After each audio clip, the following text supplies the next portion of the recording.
A church full of grace. The News Church. 자, 한 해가 또 마무리되고 있지요. 2022년이 며칠 남지 않고 이제 2021년이 점점 다가오고 있습니다. 시간이라는 것은요, 우리가 마음대로 조절하거나 고칠 수가 없어요. 그래서 가는 시간, 오는 시간 막지 못하고 그대로 받아들일 수밖에 없다는 거예요. 한 살이라도 더 젊었을 때가 참 좋았다고 얘기를 해요. 그래서 요즘 세상 말로 그러잖아요. 막 라떼는 말이야, 막 이러면서 그렇게 그 전에 이전 시절을 회상하기도 하고 또 추억을 되새기면서 즐거워하기도 하지만 사실 우리 구원받은 하나님의 백성들은요, 우리가 곧 가게 될 그 천국을 생각한다면 뭐 라떼는 말이야 하면서 그 라떼 시절이 그 과거가 뭐가 부럽겠습니까? 반대로 만약에 과거에 내가 수치스럽거나 부끄러운 일이 있었다면 그것조차도 전혀 이제는 후회할 필요도 없다는 거예요. 왜 그러냐면 오직 지금은요, 주님께서 다시 오셔서 만날 날만을 손꼽아 기다리는 것이 더 중요하기 때문입니다. 아멘. 이것이 올바른 신앙인의 마음이에요. 자, 그럼 우리가 주님을 기다리는 마음가짐의 바른 신앙인으로서 이 흐르는 시간을 어떻게 보내야 할까요? 자, 아주 오래된 시간으로 한번 여행을 떠나서 우리의 유괴의 조상인 아담의 세계로 한번 가보겠습니다. 자, 이사야 43장 21절 말씀. 제가 전에 말씀을 강단에서 전했을 때 이 말씀을 가지고 전했죠, 그때. 그래서 우리가 다 암송하기로 약속했었어요. 그래서 암송하시나요? 자, 한번 해볼까요? 지금 지혜로우신 분은요, 몰래 빨리 막 찾아요. 자, 이 백성은 이렇게 되죠. 시작. 이 백성은 몰라요. 자, 우리 한번 이사야서 43장 21절 한번 찾아보세요. 모두 다. 여기 모니터 목사님 띄워주셨습니다. 다시 한번 암송하듯이 마음에 새기듯이 시작. 이 백성은 내가 나를 위하여 지었나니 나를 찬송하게 하려 함이니라. 한 번 더 시작. 이 백성은 내가 나를 위하여 지었나니 나를 찬송하게 하려 함이니라. 아멘. 이 말씀은 기본이에요. 우리가 태어난 그 하나님의 창조된 목적대로 우리가 지음을 받으신 목적이고 기본적인 말씀이기 때문에 꼭 암송이 돼야 된다고 했었어요. 자, 하나님께서 우리 사람을 그분의 창조 목적대로 흙으로 지으시고 또 하나님의 형상에 따라 코에 생기를 불어 넣어 주셔서 뭐가 되었다 그랬습니까? 생명이 되었습니다. 그리고 우리를 자녀로 삼아 주셨죠. 어디 그뿐입니까? 하나님 아버지의 자녀답게 모든 걸 다 누릴 수 있도록 에덴 동산까지 미리 만들어 주셨죠. 아멘. 정말 만 가지 은혜로 찬양할 수 있도록 주님께서 모든 걸 다 베풀어 주신 것입니다. 그럼에도 불구하고 사탄의 꼬임에 넘어가 불순종으로 인해 아담으로부터 죄가 들어와서 원죄를 우리가 갖고 우리도 태어나게 되는 것이죠. 왜? 우리의 유괴조상은 아담이기 때문입니다. 그래서 우리도 아담과 전혀 육적으로는 다를 것이 없다는 거예요. 얼마든지 사단의 유혹으로부터 넘어갈 수 있고 죄를 계속해서 지을 수 있다는 것입니다. 이것이 우리의 연약함이라는 것을 다시 한번 기억하시고 돌아보는 시간 되길 바랍니다. 자, 아담 한 사람으로 말미암아 죄가 들어와 죽을 수밖에 없는 우리가 그리스도 한 분의 희생으로 말미암아 구속받아 영생에 이르게 되었습니다. 이 말씀이 성경 오늘 본문은 6장이지만 바로 그 전에 5장에 잘 기록되어 있어요. 한번 성경을 보실까요? 바로 한 장만 넘기면 되는데 5장 19절 말씀을 함께 보면서 나누겠습니다. 한번 합독하실까요? 5장 19절입니다. 시작. 한 사람이 순종하지 아니함으로 많은 사람이 죄 있는 것 같이 한 사람이 순종하심으로 많은 사람이 의인이 되리라. 아멘. 살아계신 하나님 말씀입니다. 여기에서 한 사람이라는 단어가 2번씩 나와요. 자, 제일 처음에 한 사람이 누구를 다 가리킵니까? 아담을 가리키죠. 아담이 순종하지 아니함으로. 또 나중에 한 사람은 누구요? 예수 그리스도. 우리 이렇게 그러면 한 사람 대신 아담, 또 그 2번째 한 사람 대신 예수 그리스도를 넣어서 다시 한번 한 목소리로 말씀을 받겠습니다. 시작. 아담이 순종하지 한 목소리로 시작. 아담이 순종하지 아니함으로 많은 사람이 죄 있는 것 같이 예수 그리스도 한 사람이 순종하심으로 많은 사람이 의인이 되리라. 아멘. 자, 그래서 우리가 의인이 되었다 그랬어요. 그리스도에 인해서. 그래서 그 다음 6장 11절을 한번 보세요. 성경을 펴고 계속 있으셔야 됩니다. 덮지 마시고. 오늘은 강해 설교를 할게요. 11절 말씀 시작. 이와 같이 너희도 너희 자신을 죄에 대해서는 죽은 자요 그리스도 예수 안에서 하나님께 대하여는 살아있는 자로 여길지어다. 아멘. 여길지어다라는 말로 인해 저와 여러분 모두 의로운 자로 여기심을 받은 이 단어가 칭의라는 거예요. 칭의를 얻었다는 것입니다. 자, 칭의란 우리가 죄로 인해 의롭지 못하더라도 죄 없으신 그리스도 예수로 인해 그분을 믿고 영접한다면 의로운 자로 여겨주시겠다는 놀라운 은혜의 말씀이에요. 자, 이 말씀과 연결되어 이제 본문으로 시작돼서 들어가 봅니다. 15절, 본문 15절, 6장 15절. 시작. 그런즉 어찌하리요? 우리가 법 아래 있지 아니하고 은혜 아래 있으니 죄를 지으리요? 그럴 수 없느니라. 이 말씀 뭐냐면 우리가 율법에 비추어 보면요 모두 다 죄투성이라는 거예요. 그렇지만 하나님께서 의롭다고 여겨주신 우리가 그 은혜를 입었으니 죄를 계속 지어도 된다는 말인가? 그럴 수 없다. 이런 말을 하는 거죠. 자, 죄를 용서함 받고 칭의를 얻는다는 것은 회개함으로 주님의 은혜를 받을 수 있다는 겁니다.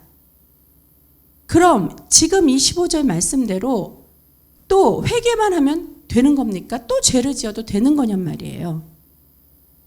자, 사람끼리의 관계에서 우리가 이해하면 더 쉬울 텐데요. 만약 사람과 사람의 그 둘의 관계에 있어서 상대가 별로 아무 잘못도 하지 않아요. 그 상대에게. 근데 이상하게 저 사람만 보면 시기가 나고 질투심이 생긴단 말이야. 그러니까 자꾸 상대에게 일방적으로 심한 말을 하거나 거친 행동을 해요. 그래서 막 괴롭힙니다. 그래서 어떻게 받은 사람은 상처를 계속 입게 됩니다. 그래놓고 그 일이 시간이 돼서 드러나면 그랬구나. 그럴 수도 있겠구나 막 하면서 말로는 참 미안하다고 해요. 근데 조금만 더 시간이 지나면 또 괴롭히고 상처 주고 또 사과하고 또 상처 주고 사과하고 상처 주고 계속 이렇게 일이 만약에 이렇게 반복된다면 그 사람이 하는 그 용서의 진정성을 우리가 느낄 수 있겠냐는 거예요. 오히려 이게 뭐야 사람을 무시해서 가지고 노나 뭐 이런 생각이 들면서 다시는 그 사람과 상종 안 하려고 할 거라는 겁니다. 마찬가지예요. 우리도 하나님께 잘못은 할 수 있어요. 왜? 우리가 연약하니까. 그래서 회개하고 용서함 받는 것입니다. 그러나 용서받았으니 또 잘못하고 또 잘못하고 왜? 은혜로 회개하면 은혜로 용서함 받으니까. 이럴 수 있냐는 거죠. 근데 지금 15절 말씀 이 의미다라고 하면요 뭐냐면 다시 한번 말씀드릴 텐데요. 우리가 율법으로 책만 받지 아니하고 주님께서 은혜로 다스려 주신다 하지만 그렇다고 결코 죄를 지을 수 없다는 이런 결론을 내린 것입니다. 이거 역설적으로 질문을 한 거죠. 왜? 그런 회개는 진정성이 없기 때문입니다. 자, 그럼 진정 어린 참 회개란 무엇입니까? 똑같은 잘못을 다시 반복 안 하겠다는 그 결단과 함께하는 그런 회개인 것입니다. 그러나 회개했고 결단했다고 우리가 그렇게 맘먹음대로 잘 다 됩니까? 그 결단대로 못할 수 있는 그 우리의 연약함 때문에 그래서 성령의 도우심을 구하여 우리가 죄에 대해 지배받지 못하도록 성령의 능력까지 힘입는 것이 진정한 회개라는 것입니다. 아멘. 이 진정한 회개가 죄의 연약함으로부터 벗어나 예수 이름으로 강건해지는 비결인 것입니다. 물론 나도 모르는 사이에 또 다른 죄를 또 저지를 수 있어요. 그러나요, 우리가 최소한 지금 죄를 지은 이것에 대한 이 깨달은 죄가 있잖아요. 그래서 용서함 받은 죄에서는 똑같은 죄를 다시 번복하지 않도록 우리가 노력하고 그 노력에 대해 주님께 의지해야 한다는 것이에요. 그래서 의지하여서 성령님께서 인도하신 대로 잘 따라가려고 노력할 때 순종의 종이 우리가 순종의 종이 되는 거죠. 그래서 의에 이르러 예수님을 통해서 우리가 칭의를 얻어 의로운 자라고 일컬음을 받는다는 겁니다. 반대로 불순종의 죄의 종이 되면 사망에 이른다는 말이 되겠지요. 그 말씀이 16절에 나오는 거예요. 자, 16절 성경 합독합니다. 시작. 너희 자신을 종으로 내주어 누구에게 순종하든지 그 순종함을 받는 자의 종이 되는 줄을 너희가 알지 못하느냐. 혹은 죄의 종으로 사망에 이르고 혹은 순종의 종으로 의에 이르느니라. 아멘. 계속 17, 18절 합독합니다. 시작. 하나님께 감사하리로다. 너희가 본래 죄의 종이더니 너희에게 전하여 준 바 교훈의 봄을 마음으로 순종하여 죄로부터 해방되어 의에게 종이 되었느니라. 아멘. 우리가 순종의 종으로 의에 이르러 의에게 종이 되었다고 합니다. 아멘. 얼마나 기쁜 말씀입니까? 의의 종은 언제? 순종할 때라고 하죠. 자, 그럼 반대로 불순종할 때는 뭐요? 죄의 종이 된다는 것이죠. 자, 그런데 우리가 이런 율법도 다 지키지 못하는 우리가요, 어떻게 온전한 순종이 가능하냔 말입니다. 그렇다고 우리를 하나님께서 의의 종으로 삼아주시려고 율법을 다 없애주실 수 있으실까요? 자, 이 율법을 지키자니 너무 어려워서 또 죄가 될 수 있어요. 그러니까 율법 좀 없애주면 어떨까? 이것이 하나님의 사랑 아닌가요? 뭐 이렇게 생각할 수도 있어요. 그러나 마태복음 5장 17절에요. 이런 말씀이 있습니다. 이 말씀은 제가 제가 받더니 여러분들 잘 한번 들어보세요. 내가 율법이나 선지자를 폐하러 온 줄로 생각하지 말라. 폐하러 온 것이 아니요 완전하게 하려 함이라. 아멘. 자, 세상은 사단이 죄를 장악하고 있죠. 그래서 우리는 자꾸 연약하여 넘어질 수 있습니다. 그래서 그리스도로 나아갈 때 율법이란 그 거울을 통해서 연약한 우리에게 그 방향과 지침을 알려주는 도덕책과도 같은 역할이 바로 율법이 하고 있는 것입니다. 그렇기 때문에 우리는 율법을 폐할 수가 없어요. 대신 한 점의 죄도 없으신 그리스도 예수님께서 우리의 죄를 모두 속량하셔서 우리 대신 죽으심으로 그 율법을 다 지킨 것처럼 완전케 하신 것이라는 겁니다. 그런 그리스도를 믿는 우리를 그래서 의의 종으로 삼아주신 것이라는 거예요. 이 말이 바로 그 뭐라고요? 아까 말씀드린 대로 칭의라고 했죠. 우리가 죄 앞에서 연약해질 때 그리스도의 피로 선포를 하면 그 죄의 앞잡이인 사단도 무서워 덜덜 떨고 도망하는 것입니다. 이렇게 예수의 이름이 강한 강권적인 힘이 있는 거예요. 자, 왜? 이렇게 나 대신 고통받은 그리스도의 피가 있기 때문에 그 그리스도의 희생을 우리가 깊게 묵상하면서 주님 앞에 나를 죽이고 내가 나의 의를 모두 내려놓을 수 있어야 내 죄를 짊어지고 돌아가신 그 그리스도의 피를 온전히 의지할 수 있기 때문에 예수의 이름으로 선포할 때 죄의 종인 사단을 물리칠 수 있다는 것입니다. 아멘. 그러기에 17절 마지막 구절에 뭐냐면 마음으로 순종하라는 말씀을 하나님께서 자비로 베풀어 주신 거예요. 온전히 순종을 하고 안 하죠. 온전히 순종하신 분은 예수 그리스도 한 분밖에 없습니다. 우리에게는 뭐라고요? 17절에 마음으로 순종하라. 이게 무슨 말씀이에요? 율법을 완전케 하신 그 예수 그리스도의 말씀에 대해 우리가 아멘으로 순종하고 또 그렇게 하려고 최선을 다해서 노력하는 마음의 자세로 힘쓸 때 아버지께서 의의 종으로 삼아주신다는 그 약속을 하신 겁니다. 이것은 나의 연약함을 그대로 방치하지 말라는 말과 같아요.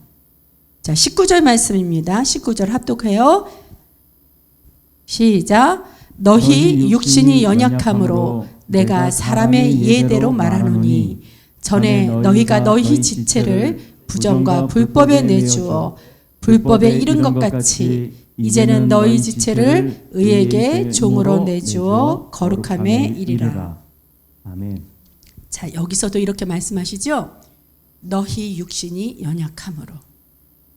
우리 육신이 연약한 거 우리가 먼저 인정해야 합니다. 자, 우리 인간들은요, 자신의 자존심을 강하게 지키려고 하는 그런 습관적인 그런 마음이 있어요. 근데 사실 자존심은 버리고 우리가 자존감을 길러야겠죠. 그리스도의 자존감, 하나님의 자녀의 자존감. 자, 그런 자존감을 지켜야 합니다만, 자, 여기서 연약함에 대해 인정하는 것이란 그 자존심에 관련된 것이 아니라는 것입니다. 내 육신의 연약함을 인정해야만 그로 인해 지을 수 있는 나의 죄도 인정이 되기 때문입니다. 자, 죄를 인정치 못하고 나의 능력만으로 모든 것을 할 수 있다고 하거나 또 나의 능력은 누구보다 더 월등하여서 내가 잘나니 이 모든 걸 다 이루었다 이렇게 하고 하면 우리의 지체를 부정과 불법에 내주어 불법에 이른다는 말씀이 바로 지금 여러분들이 읽은 19절 말씀입니다.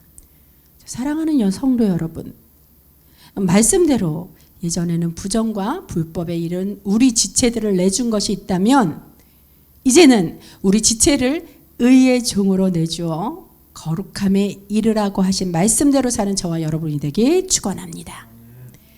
거룩함은요, 분별된 삶이에요. 분별된 삶. 세상과 분별된 것, 또 성경과 반대되는 것들, 또 세상에서 배운 여러 모든 행동과 습관들, 이런 것들을 구분하여 분별된 삶으로 살아갈 때 우리가 거룩하게 되는 것입니다. 이 거룩함으로 하나님께 나아가 만날 수 있는 것이에요. 아멘. 자칫 잘못하면 우리가 20절의 말씀과 같이 죄의 종이 되어 의에 대하여 자유로워질 수 있기 때문입니다.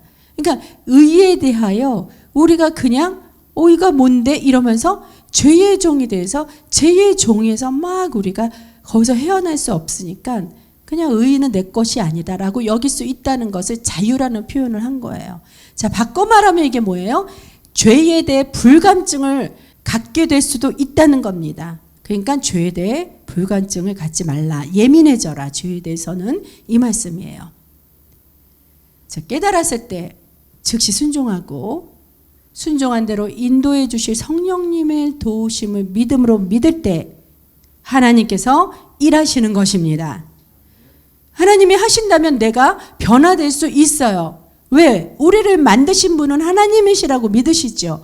그 만드시는 분이 고치고 변화시키는 일이 뭐가 어렵겠습니까? 예를 들면 하나님의 입장에서는요, 감기를 고치시는 일이나 암을 고치시는 일이나 그의 경량은 다 같아요. 하나님의 입장에서는.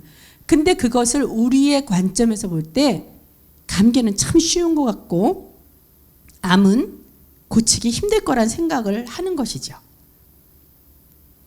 하나님의 관점은 암이나 감기나 다 똑같기 때문에 하나님께서는 우리의 믿음만을 요구하시고 바라시는 겁니다. 우리가 믿기만 하면 하나님은 암을 감기처럼 쉽게 고쳐주실 수 있다는 거예요. 그 예수의 권세와 능력을 의지하여서 거룩함에 이르도록 믿음으로 행하는 저와 여러분들에게 바랍니다. 아멘.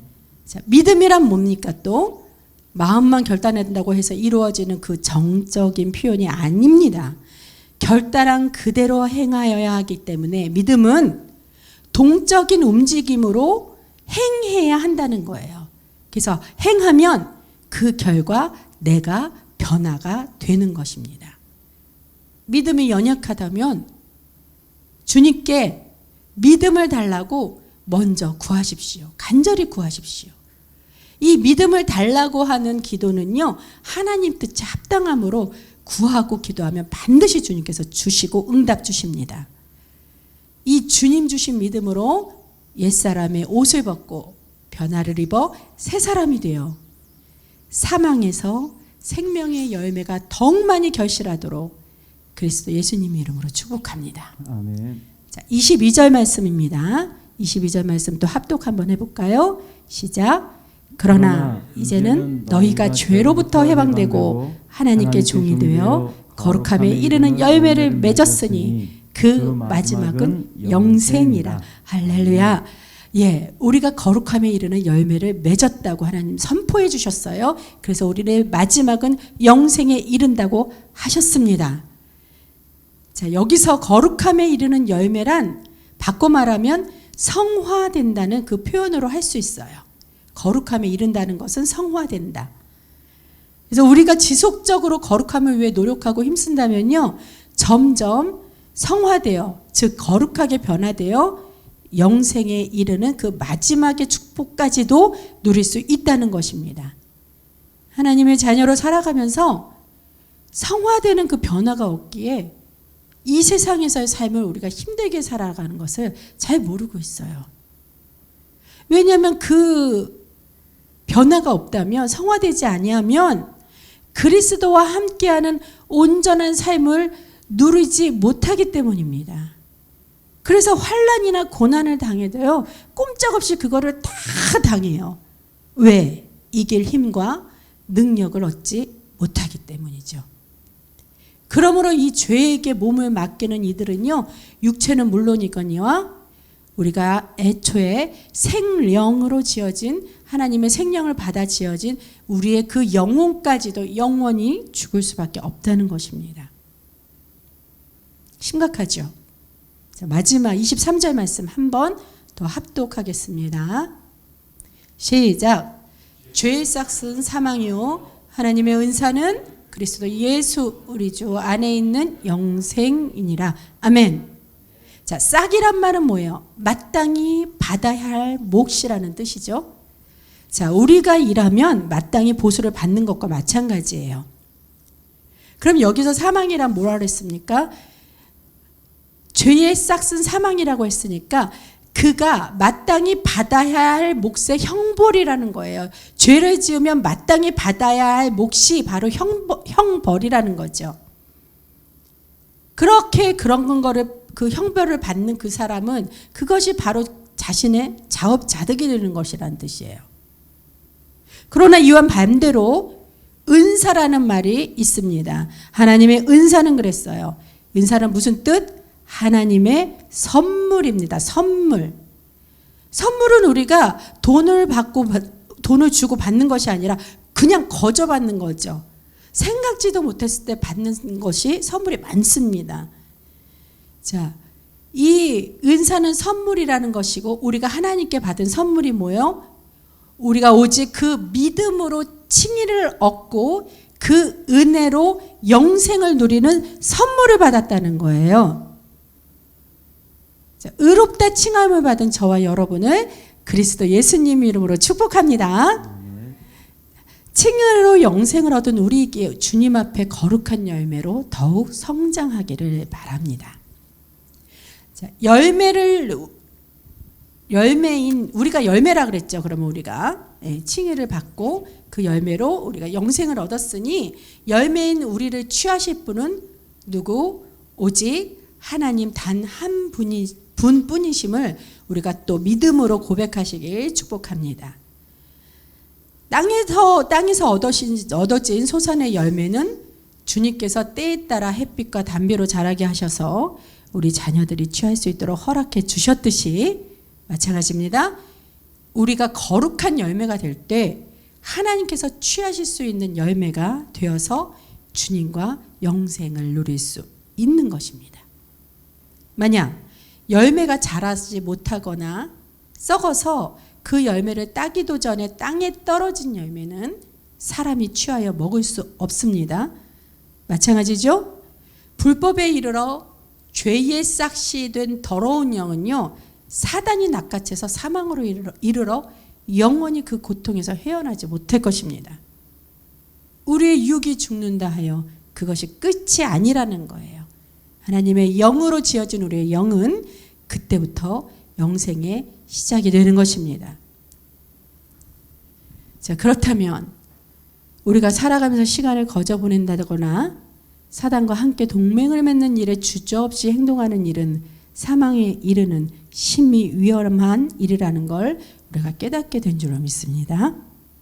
그러기에 지금 저와 여러분은요, 살아가는 동안 더욱 결실한 열매로 하나님 오직 그 한 분의 영광을 위해 드려지는 삶으로 살아가는 새해의 새 사람이 되길 바랍니다. 아멘.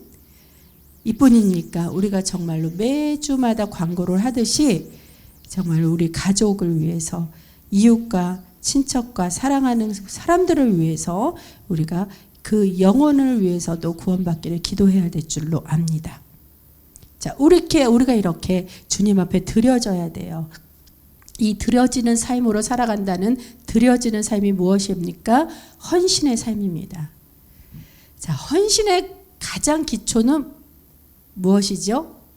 예배입니다. 예배로부터 출발하여서 그리스도의 삶을 통해 예수를 증거하는 삶입니다. 죄의 종이 되어 사망에 이를 뻔한 우리들을 위해 십자가 보혈을 통해 우리 죄값을 다 치러주시고 부활하셔서 우리에게 다시 영생의 소망을 주신 분께 드려지고 헌신하고 예배드리는 것이라는 거예요. 우리 소망과 함께 우리를 그대로 또 그냥 내버려 두시지 않으셨잖아요. 부활하셨고 또 부활로 하늘로 승천하셨습니다. 그때 어떻게 예수님이 떠나서 이 땅에 남아있는 제자들이나 백성들이 불안해할까 봐 어떻게 내가 올라가는 대신 성령을 너희에게 보내주겠다고 기다려라 하고 그렇게 약속을 하셨습니다. 아멘. 그래서 약속대로 사도행전에 나오는 그 오순절 마가의 다락방 제자들이 성령을 기다리고 있을 때 성령을 받아서 초대교회를 이룬 것이에요. 성령님은 이처럼 우리가 사모하고 기다리면 반드시 오십니다. 사모하고 간절히 기도하시기를 축원합니다. 자, 성령을 받고 충만함으로 인도하심에 힘입는다면 죄로 유혹하는 사단 앞에 두려워 떨지 않게 됩니다. 만약 성령님께서 저와 여러분의 마음문을 두드리면서 감동케 하신다면 우리가 즉시 순종하기를 축원합니다. 자, 순종할 때 기적이 일어나는 거예요. 기적을 바라는데 우리가 순종은 못할 때가 참 많이 있어요. 아까도 말씀드렸듯이 하나님이 암을 고치셨다고 해서 그 고치신 하나님의 것이 암을 고치셨다고 한 것이 그게 기적이 아니라는 거예요. 그것은 나의 관점으로 하나님을 바라본 시각이죠. 그래서 기적이라고 합니다. 근데 항상 말씀이라든지 모든 일어난 사건은 하나님의 관점에서 그러한 눈으로 바라봐야 된다는 거예요. 하나님의 눈으로 바라본다면요, 이 암을 고치신 하나님의 행하심은요 당연한 거예요. 당연한 거. 능력이 있으신 분이 뭘 못하겠냐 그랬잖아요. 자, 그럼 하나님의 관점에서의 그 기적은 바로 무엇이 될까요? 바로 우리의 순종이라는 겁니다. 우리가 순종하기가 그렇게 어렵기 때문에 한 번의 순종이라도 하나님은 그것을 기적으로 여기신다는 거예요. 그래서 일을 하시고 행하신다는 거예요. 하나님께서 반드시 고치실 것이고 회복시키실 것이고 주실 것이라고 믿는 그런 나의 믿음에서 그 기반된 순종이 기적을 일으킬 수 있다는 것을 다시 한번 말씀드립니다. 우리가 믿음으로 순종할 때 그 순종이 바로 기적이라 했어요. 그것을 꼭 기억하여서 매일매일 순종으로 매일마다 기적을 체험하는 저와 여러분이 다 되길 그리스도 예수님의 이름으로 축원합니다. 자, 이러한 의미로 되새기면서 기도하면요, 순종할 수 있는 믿음을 주실 것입니다. 우리가 이렇게 기도해 봅니다. 아버지, 순종이 기적임을 믿습니다. 매일 기적의 역사가 일어날 수 있는 일들을 저희 스스로 경험하게 하여 주옵소서. 아멘. 자, 말씀대로 기도하는 거예요. 말씀은 곧 누구? 성령님이 되시죠. 말씀에 따라 순종한다면 성령님의 도우심으로 우리가 거룩한 백성의 삶이 되어서 이 지상에서도 낙원을 이룰 수 있는 것을 믿습니다. 그렇게 되는 저와 여러분들에게 모두 축원합니다. 자, 또한 지상 낙원의 삶을 누리면서 우리가 그리스도 예수님의 말씀의 증인이 되는 삶이 바로 그 복음의 증거요, 그리스도의 제자가 되는 복된 길입니다.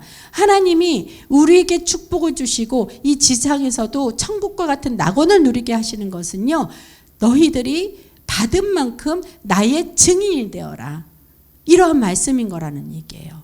그래서 그리스도의 제자가 되라는 거지, 우리 보고 너희 십자가에서 나처럼 똑같이 못 박아 죽어서 이 인류를 구원하고 이런 거 요구하시는 것이 아닙니다. 근데 우리는 자꾸 조그만 것에도 그리스도의 제자라 그러면 먼저 떨기부터 해요. 먼저 거부하려고 해요.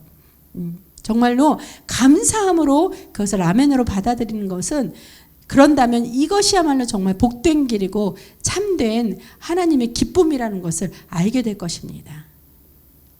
올 한 해 1년 동안은요, 우리 코로나로 인해서 많은 교회들이 선교나 전도에 많은 어려움을 겪고 있었어요. 우리 더뉴스 교회도 역시 마찬가지였지만, 그럼에도 불구하고 우리 교회는 너무 감사하게도 코로나 정책이 시행되기 바로 직전인 1월에 우리가 캄보디아 다녀왔죠. 전교인 찬양단을 다 이끌고 너무 은혜스럽게 잘 다녀왔습니다. 그리고 또 2월에는 곧장 2월에는 저 혼자였지만 개인적으로 미얀마로 가서 찬양 세미나로 제가 쓰임받고 돌아왔습니다. 제가 미얀마에서 돌아와서 귀국하니까요, 곧바로 코로나 시행이 정책이 되어서 자가격리라는 이러한 조치가 시행이 되었어요. 그러니 저는 자가격리에서 딱 마지막 주자로, 그러니까 하지 않아도 됐던 거죠.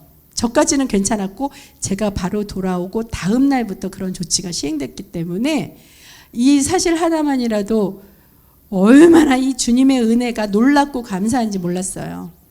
자가격리한 사람 말을 들어보니까 이건 진짜 살아있는 사람으로서 해야 될 일이 아니라고 너무 힘들어하는 것을 제가 들었습니다.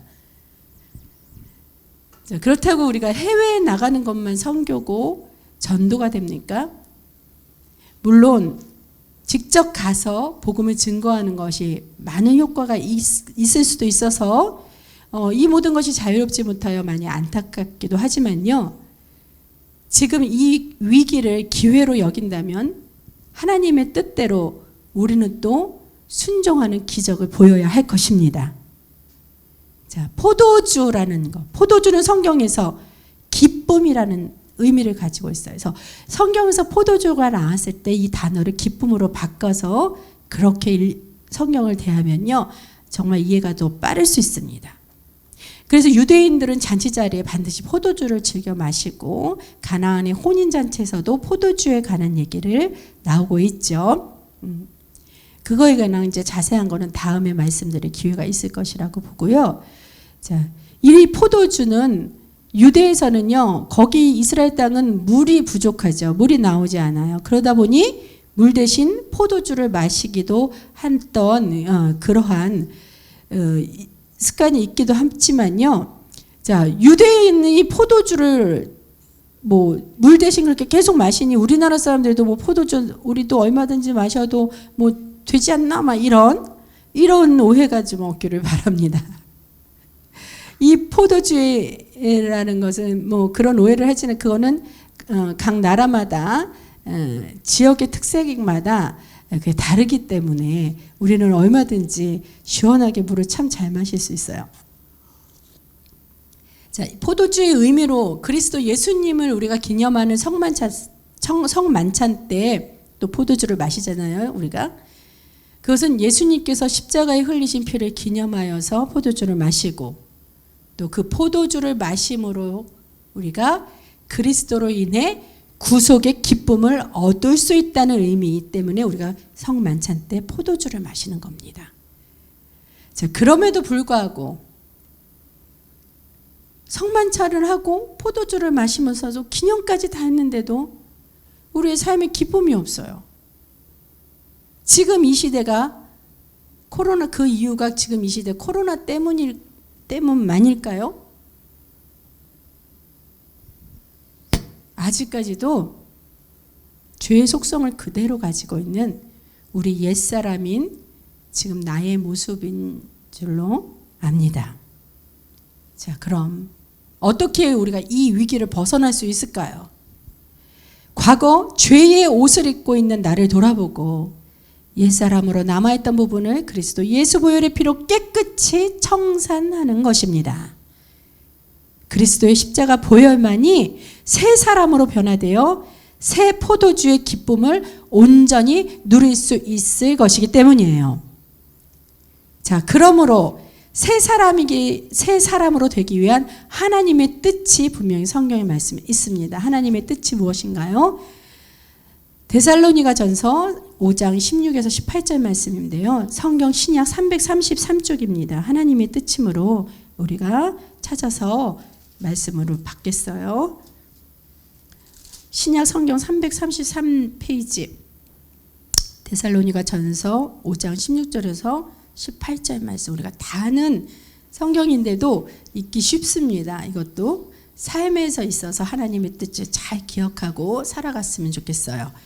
자, 찾으셨나요? 자, 모니터에도 있습니다. 시작. 항상 다 같이 시작. 항상 기뻐하라. 쉬지 말고 기도하라. 범사에 감사하라. 이것이 그리스도 예수 안에서 너희를 향하신 하나님의 뜻이니라. 아멘. 그리스도와 함께 항상 기뻐하는 그 기쁨은요, 낙원과 같다는 얘기예요. 그래서 지금 지상 가운데 살면서 그 낙원에서 구하는 것이니 그 구하는 것마다 주님 뜻 안에 거하기 때문에 형통케 하여서 모든 것 다 이룰 수 있다는 겁니다. 그래서 우리가 믿음도 잘할 수 있고요, 범사에 감사할 수 있고, 그렇게 범사에 감사할 때 모든 것이 다 이루어 주실 줄 또 믿고 확신하는 겁니다. 그런 저와 여러분들에게 축원합니다. 자, 마지막으로 열매된 우리가 항상 거룩한 삶을 살기로 결단하여 예수님 재림 때까지, 또 예수님 다시 오실 때까지 나를 낮추어 경배할 때 주님께 드리는 찬양이 온전히 상달될 줄로 믿습니다. 자, 주님께서 받으시는 찬양을 드리고 주님께서 응답하는 기도를 드리며 주님의 말씀으로 순종하는 그런 기적을 행하는 저와 여러분이 되어서 언제나 주님을 만나고 동행하는 삶의 풍성함으로 영광 드리는 삶이 되길 그리스도 예수님 이름으로 축원합니다. 기도합니다.